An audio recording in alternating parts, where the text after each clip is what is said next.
Ginoo manaa kaninyo. Pagigsoon maginuso kita sa atong masala, aron maandam kita alang sa pagsaulog sa santos nga misa.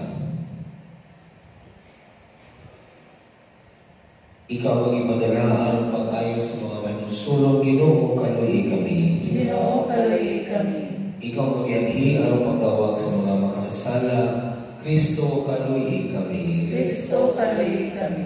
Ikaw ang nagalingkod sa tuo sa Amahan aron pagpangama alang kanamo, Ginoo kaluhi kami. Ginoo kaluhi kami. Kaluoy na kita sa Dios nga makagagahom sa tanan ug pasayloon sa atong mga sala. Dadto ta kita niya ngadto sa kinabuhing dayon. Amen. Pag-ampo kita.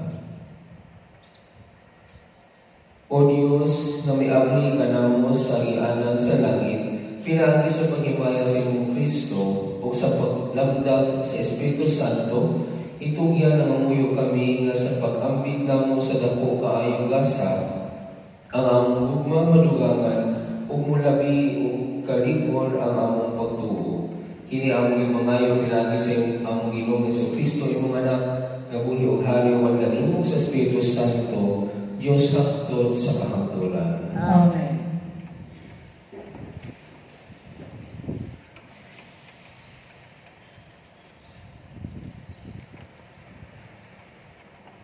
Kinudlo ikan sa mga buhat sa mga apostoles. Walang madugay si Hari Agripa o si Berenice miabot sa Cesarea aron pagyupo kang Festo. Human sa pipila ka adlaw dito, ang hari gisugidlan ni Festo mahitungod sa kaso ni Pablo. Si Festo mingon, ani ay preso dinhi nga wala buhii ni Felix.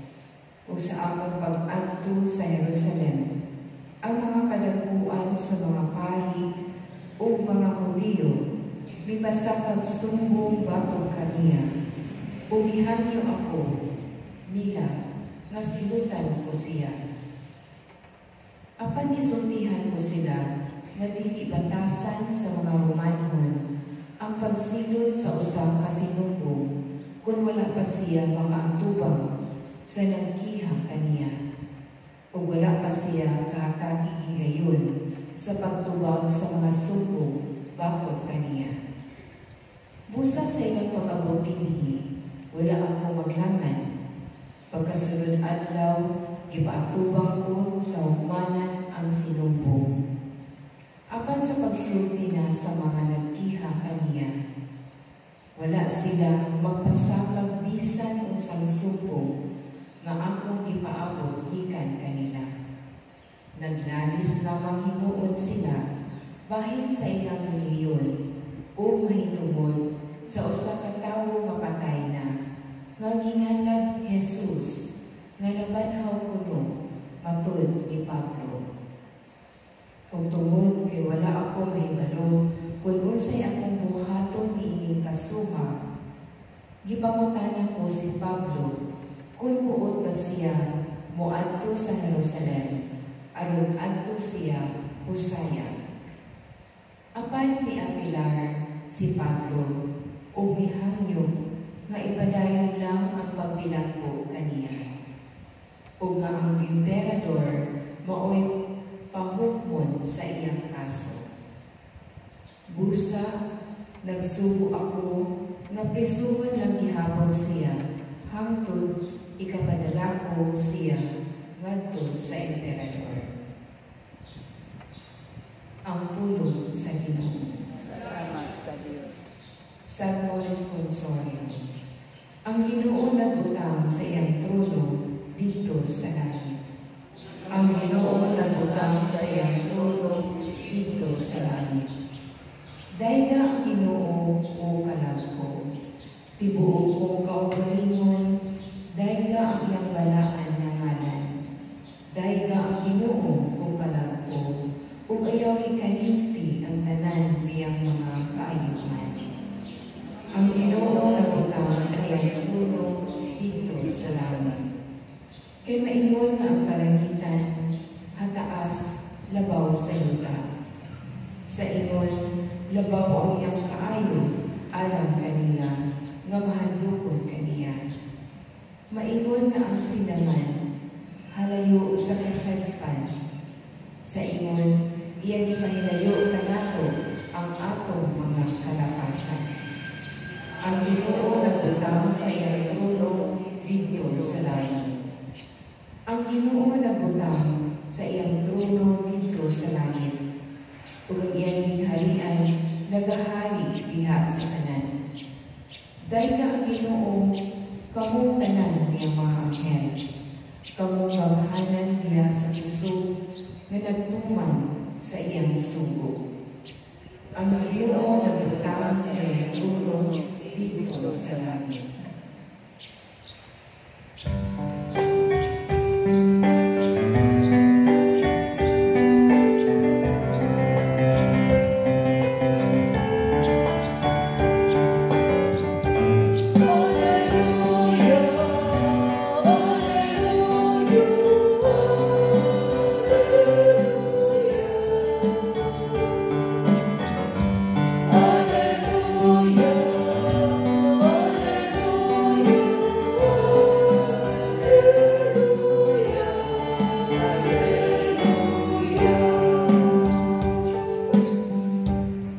Ang Ginoo manaag kaninyo. Manasab kanimo.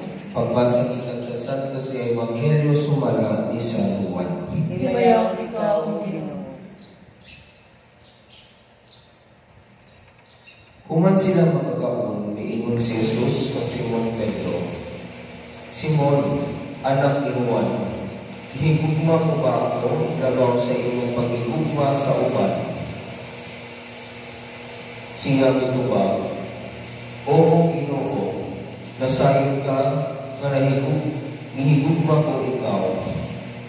Si Jesus mingon kaniya, Ati mana ako mga nating karnero. Unya mingon na usab si Jesus kaniya, Simon, anak ni Juan, higugma mo ba ako? Si Simon mitubag pag-usab, Oo, Ginoo, nasayon ka nga gihigugma ko ikaw. Si Jesus mitubag kaniya, Ati mana ang akong mga karnero. Unya sa ikatulong higayon, si Jesus miingon, Simon, anak ni Juan, gihigugma mo ba ako? Si Pedro nasugo tungod kay ipangutana man siya ni Jesus sa makatulong kung siya gihigugma man niya. O si Pedro miingon kaniya, Ginoo, nasayon ka sa tanan, nasayon ka ang gihigugma ko ikaw. Si Jesus miingon kaniya, Ati mana ang akong mga karnero. Sultihan ko ikaw, sa batanon ka pa, ikaw ra nagpakos sa imong kagalingon o nakaadto ka sa bisan diin nga gusto mong atuan. Apan ini ka tigulang kanimo, ituba mo ang imong mga kamot, ug lain na ang magpakos kanimo. Ug dadon nga sa dapit nga dili mo gusto matuan. Sa pagsulti niya niini, ipasabot ni Jesus kung unsang pag-ihag si Pedro mamatay aron paghimayag sa Dios. Unya miingon si Jesus kaniya, Sunod ka nako. Ang Ebanghelyo sa Ginoo. Dayon ikaw, O Kristo. There is a quote that goes, Once is enough for a wise man. Diyan tong bata ko, kanunay ko mga lumumi nga pahinumdum gikan sa akong mga maestra. Nagabasa ko daw kini na dili kinahanglan balik-balikon ako sa kaputang sa tawo nga utukan o maanamon. Mailahan na daw ang mga minus o pagsabot o bulok sa klase kung magsigig balik-balik ang katudlo kay dili kakuha na yun ng estudyante. So whenever our teachers give instructions and give their lessons, maningkamot mi na mamati o mutuman tayo na bisan dili wala jud mi kasabot, wala jud ko kasabot, mag-ating-ating na lang ko kay dili lagi kong ginahangin o kabulok. ug aron madasig mig samot na mutuman sa akong mga maestra, they always bring up this quote to us. Once is enough for a wise man. If you are wise, don't make me repeat it. Apan nga sa Ebanghelyo, ikatuluman gisugli ni Jesus ang pagpangutana kang Pedro kung tinuod na nahigugma bagyod siya kaniya. How come Jesus had to repeat his point 3 times to Saint Peter? Unsay ipasabot niini? Does this mean that Peter is a slow learner? Namino siya o utok o walay kumpiyansa si Jesus kaniya? Mga higala sa ikatulong higayon, nagibalik ni Jesus iyang pangutana o iyang mensahe kang Pedro. He only meant to certify the answer of Peter. Ginahan si Jesus makasiguro kung higpit na nasabtan ba yun ni Pedro ang iyang tubag. Kaysama ni Pedro, pamalandungan usab nato kung higpit ba yun nato nasabtan ang Ginoo.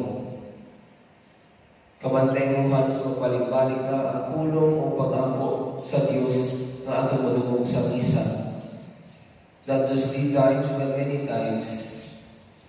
Ngano, dili sapat na kasara isulti sa Ginoo iyang mensahe, kay isip mga tao naman ta, makalimtanon ta, dali lang ta malinga. Sometimes we can be foolish and forgetful. Musa kung kinahanan usbon o ikadaghan ang sa kabutang, aron higpit nato na masabtan kini, why not? I read somewhere that repetition is the mother of learning. It is the key to mastery. Karon magulang-gulang na ko, makaingon ko na dili ang naikaulaw kung matuan ta sa kawalingon na wala ta kasabot dayon. Kay ti mailhan kini sa usa ka mapausan ng kinaiya nga makapahimo tinuod sa Dios. Mga higala, dili ta magsumamil na anan na nahawod ug hanas na tabahin sa atong pagtuo. Sa dihang mabisog ta og sapot sa mensahe sa Ginoo, dili ta maulaw nga balik-balikon kini og tuon. Usbon ang tugbasa ang iyang mga pulong o ikadaghan ang kinahanglan. Pangayon nato ang grasya sa Dios para higpit nato na masabtan ang ginatulo sa atong pagtuo. O kung wala man tayo kumpiyansa sa atong pagalingon bahin sa atong kaalam, dili mabalaka. The first letter of James says, if any of you lacks wisdom, you should ask God, who gives generously to all without finding fault, and it will be given to you. Palihog maninglo. Pangayon nato sa Dios Amahan ang ngalipuno ng atong pagtuo. Muingon kita, Amahan, panalangini kami. Amahan, panalangini kami.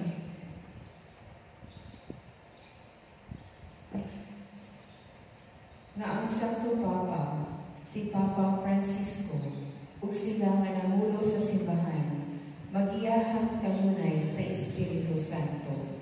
Mag-ampo kita sa Ginoo. Amahan, panalangini kami.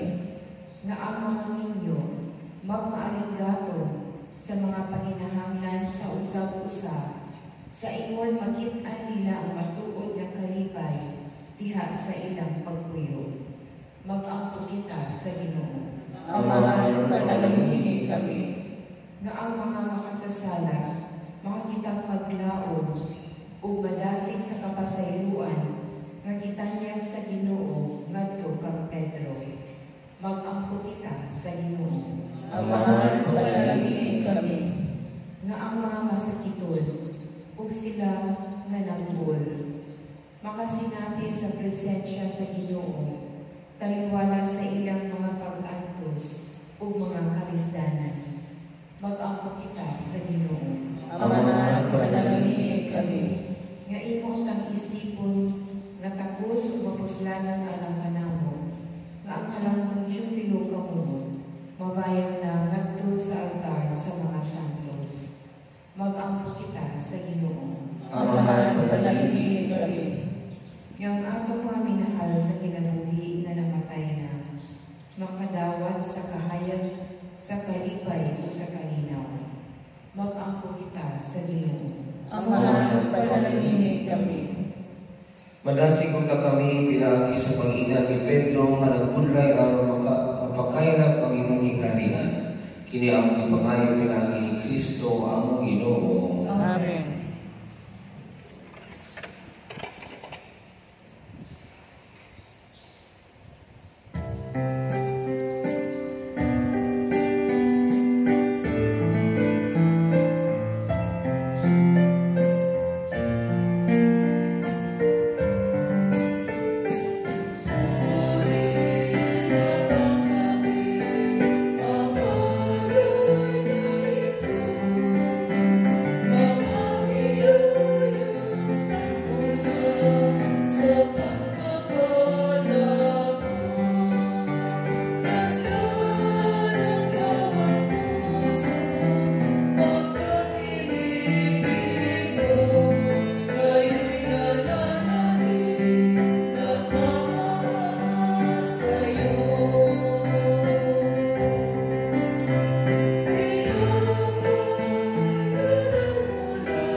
Mga igsoon, mga pagkamuhar ng mga kapag-inyong sakripisyo, dawat na sa Diyos lamahan, nakagagamon sa tanan. Dawat ang taas na ginawas na pagkisipigas sa imong mga kamo, alang sa pagdaig paghimayag siya ngalan, alang usab sa pagpapasalanan sa tibok niyang santos na sino. Tanaw ang maluyo ng Ginoo ang mga halal sa iyong katawhan, ug aron imo kining madawat ang pag-anhi sa Espiritu Santo, maghilom ta sa mga konsensya. Kini ang ipangayo pinaagi ni Kristo ang Ginoo. Amen. Ang Ginoo nga naa kaninyo. Manasa kanino. Ibayaw ninyong mga kasing-kasing. Amo na ibayaw madto sa Ginoo. Magpasalamat kita sa Ginoo ating Dios. Ang ayay magdahara. Santos nga Amahan Diyos katunhay ug kagagamon sa tanan. Ang ngayong matarong ngayon nga pagmalipayon kami sa pagdayeg kanimo sa tanang panahon. Apan labi na gayon, niining mahimaya ang panahon sa pagkabanhaw. Kano sa si Kristo ihalad nga among sakripisyo sa Pasko. Kaya nga among kaaraang kaalabot, natapos na, usa ka kalibutan nga nagun-o, gibag-o, diha ka Kristo itibuok pag-usab ang among kinabuhi. Tungod ini uban sa mga kalipay sa Pasko sa pagkabanhaw, nagmaya ang tibok kalibutan. Ug usab ang mga anghel sa kalangitan, niduyong pag-awit sa imno sa imong himaya, diha sa walay punong nga pag-ingon. Santos, Santos, Santos nga Ginoo, Diyos sa kagahuman, puno ang langit ug yuta sa imong himaya, husana sa kahitasan. Daygon ang nagani sa ngalan sa Ginoo, husana sa kahitasan. Santos ngayon ikaw, Ginoo, ang tubunan sa tanang kasantos, ipadala ang iyong Espiritu aron pagsantos din mga gasa. Aron mahimong kini alam ka na mga lawas sa dugo ni Kristo among Ginoo. Sa pagpasakit sa iyong kawalingon, mikuha siya o pa, ipasalamat kanimo, mipikas o hatang iingat to sa iyong mga tinunan o umiingon. Dawat ang kininyo nga tananaw kana, kay kinimaho ang akong lawas kay itugyan alam kaninyo.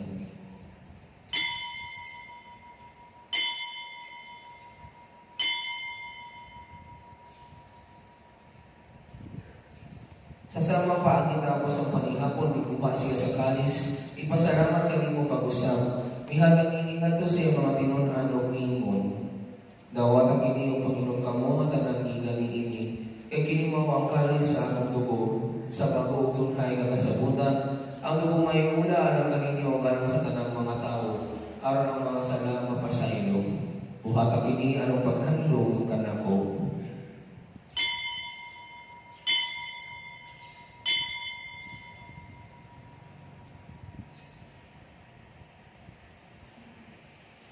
Kini ang misteryo sa pagtuo. Si Kristo namatay, si Kristo nabanhaw, si Kristo mubalik na. Aron paghandog sa kamatayon ng pagkabanhaw ni Jesucristo, nagahalad kami kanimo Amahan, inipan sa kinabuhi o kani sa kaluwasan. Nagapasalamat kami kanimo tungod kay imo kami giisip nga angyan, nga matubang mo alagad kanimo. Himuha nga kami nga mga lawas sa lawas sa dugo ni Kristo, magkahimu sa diha sa Espiritu Santo. Hinumdumi Ginoo imong simbahan sa tibuok kalibutan. Himuha nga mahigpit kami diha sa gugma, uban ni Francisco ang Papa, nihulito ang obispo sa tanang mga pari. Hinumdumi usab ang mga igsoon nga nangamatay, malaunon nga mabanhaw sila. Ug ang tanan nga namatay diha sa imong kaluoy, dala silang tanan sa pagsugod sa kahayag sa imong namuno. Kaluoy kami tanan, himuha kami angayan nga makaambit sa kinabuhing tunhay uban ni Maria, ang inahan nga ulay sa Dios, uban ni San Jose iyang mana, uban sa mga apostoles, ug sa tanan nga mga santos nga nagatuman sa imong kabubuton, latas sa tuigan. Uban kanila, amo ikaw madaykon, o amo ikaw may mayaman, pinaagi ni Jesucristo, imong anak. Pinaagi kaniya, human kaniya, o iha kaniya, ihadagan ha kanimo nga kagagahong nga Amahan, diya sa kayusa sa Espiritu Santo, ang tanang dumugog himaya, hangtod sa kahangturan. Amen. Karang malampo kita sa Amahan, at ang gamitin ng mga pulo, magitulog ka na ito sa atong manunubos. Amahan namo nga nasa langit, pagkaygon ng imong ngalan, umabot ka namo ang imong gihalian. Matuman ang imong pagbuot din sa yuta may sa langit. Ang kalan namo sa matag adlaw, ihatag ka namo karong adlaw. Ug pasayloa kami sa among mga sala. Maingon nga gapasaylo kami sa mga nakasala kanamo. Ug dili mo kami tugyan sa mga panulay. Hinunuha luwata kami sa tanang gawtan. Mangayo kami kanimo Ginoo, ngayon kami luwason sa tanang dawatan. At agi kami sa Panginoon ining panahuna, ano tinabangan sa iyong kaluoy, manigay kami kanunay sa sala o mahilayo sa tanang kasamo. Samtang nagapaabot kami nga malauon sa pagbalik ni Jesucristo, among manunubos. Kayo mo man ang gingharian, ang gahong ug ang himaya, hangtod sa kahangturan. Ginoong Jesucristo, nag-ingong ka sa iyong mga apostoles, ang kalinaw ibiling ko kaninyo. Ang akong kalinaw ihatag ko kaninyo. Ayaw tanawa ang mga sala, kundi ang pagsalig sa imong simbahan, o sigo sa imong kahubuton, hatangin kami sa imong kalinaw o kahiusa. Ikaw mabuhi ug hari, hangtod sa kahangturan. Amen. Ang kalinaw sa Ginoo sa kanunay, manaakan ninyo. Manaw sa kanimo. Ipakita ta ang pag-iniswan na. Peace be with you.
Kini mao ang poderoso Dios nga nagawantang sa mga sala sa kalibutan.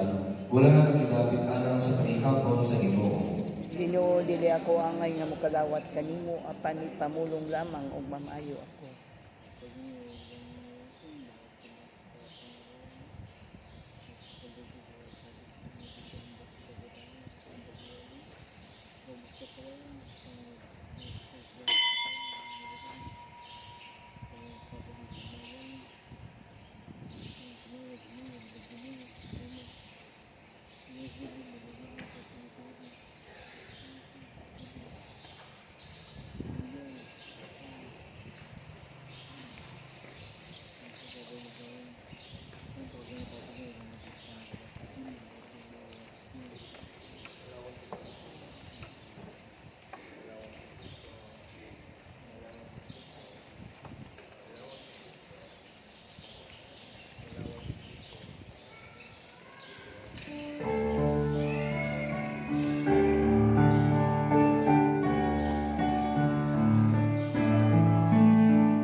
Mag-angko kita.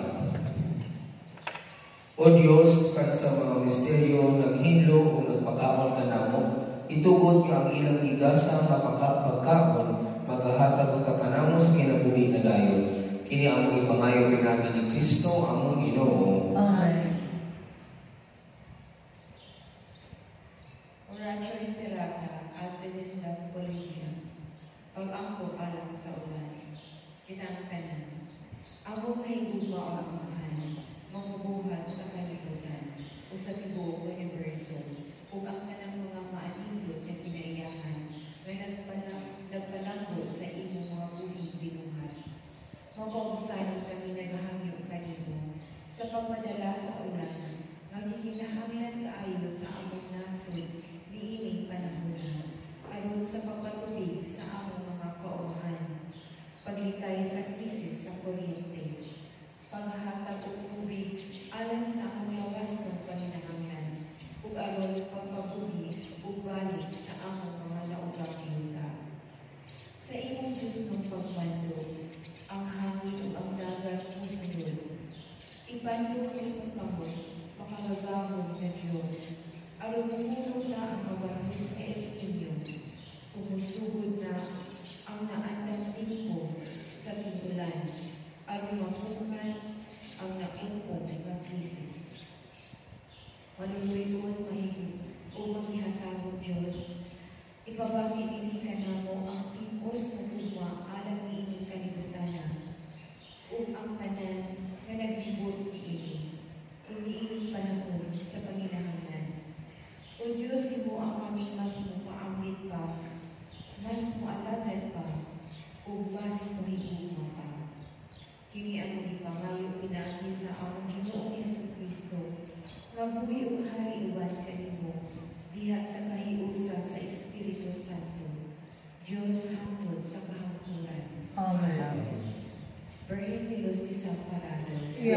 mo kami. San Jose, Iampo mo kami. San Rosa sa Lima, Iampo mo kami. San Lorenzo Ruiz, Iampo mo kami.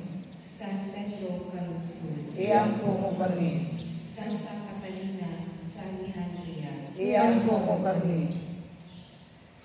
Ang Ginoo manahan kaninyo. Manasab kanimo. Manalangin kami ang Diyos na magdugahon sa tanan, ang Amahan, o ang Anak, o ang Espiritu Santo. Amen. Tapos na ang misa, lakat pagamuliha sa kalinaw ni Kristo. Salamat sa Diyos.